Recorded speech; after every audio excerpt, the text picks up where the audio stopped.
সচেতন গ্রাহক এখানে উপস্থিত হয়েছি 7টি বিষয়কে সামনে নিয়ে। আমরা এই 7টি বিষয়ের মাধ্যমে ইসলামী ব্যাংকে পুনরুদ্ধার করতে চাই। 1 নম্বর হচ্ছে ইসলামী ব্যাংকে নিয়োগ করা চেয়ারম্যান খোরশেদ আলমকে পদত্যাগ করাতে হবে। 2 নম্বর হচ্ছে ওমর ফারুককে এমডি পদে পুনর্বহাল করতে হবে। 3 নম্বর হচ্ছে লুটের সঙ্গে জড়িত কেউ ইসলামী ব্যাংকের বোর্ডে থাকতে পারবে না। আমরা এস আলম গ্রুপের দখল করা মালিকানা দেশে সম্পত্তি বিক্রি করে লুটের অর্থ সমন্বয় করতে হবে। এই শুধু ইসলামী ব্যাংক নয়, ইসলামী এস আলমের যাতে কোনো ব্যাংকে না ফিরতে পারে সেই ব্যবস্থা করতে হবে।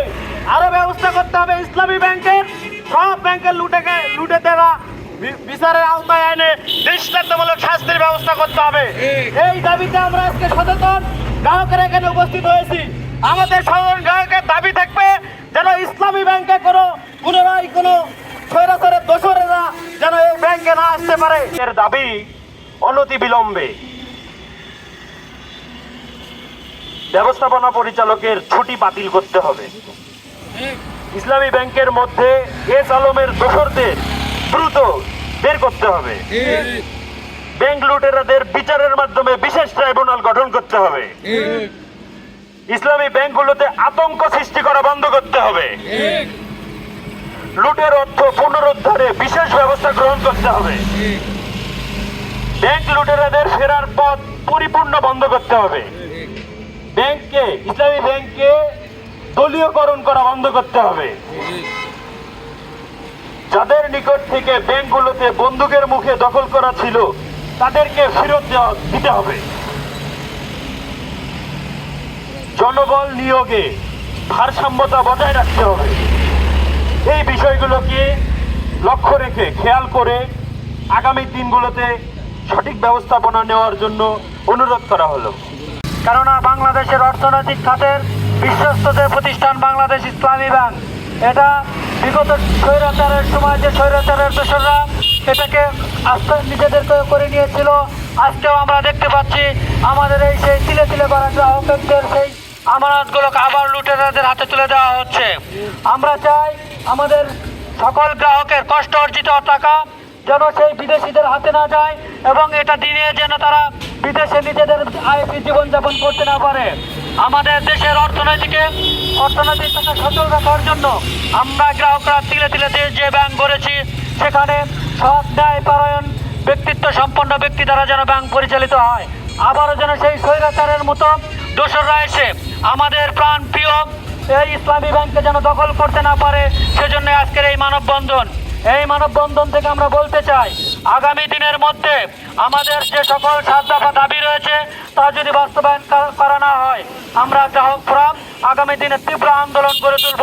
তবু আমরা এই ইসলামী ব্যাংকে আবারও কোনো লুটেরাদের হাতেই যারা দিব না ইনশাআল্লাহ। বিগত সময় বাংলাদেশের প্রত্যেকটি মানুষের আস্থাভাজন ব্যাংক ইসলামী ব্যাংক। বিগত সময় আওয়ামী লীগ ফ্যাসিস্ট সরকারের আমলে এস আলমের গ্রুপের নেতৃত্বে এই ব্যাংককে দখল করে নিয়ে হাজারো কোটি কোটি টাকা আত্মসাৎ করেছিল। মানুষের আস্থাভাজন ব্যাংকে দেউলিয়াতদের দিকে নিয়ে যাওয়ার পরে 5 আগস্টের পরে জুলাই অভ্যর্থনের পরে পুনরায় এই ব্যাংক জনসাধারণের মানুষের মাঝে আবার আস্থা অর্জন করতে ফিরে এসেছে, আস্থাভাজন গড়ে তুলতে সক্ষম হয়েছে।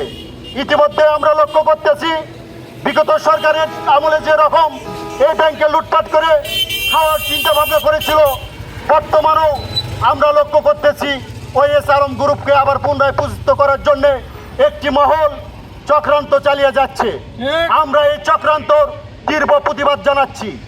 আমাদের 7 দফা দাবি, এই দাবি যদি কার্যকর না হয় সামনে সারা বাংলাদেশের ইসলামী ব্যাংকের সমস্ত গ্রাহক সারা বাংলাদেশে দুর্বার আন্দোলন আমরা গড়ে তুলব ইনশাল্লাহ। শুধু তাই নয়, আমরা বিশ্বাস করি বাংলাদেশ এশিয়া মহাদেশের মধ্যে সর্বশ্রেষ্ঠ ব্যাংক হলো ইসলামী ব্যাংক।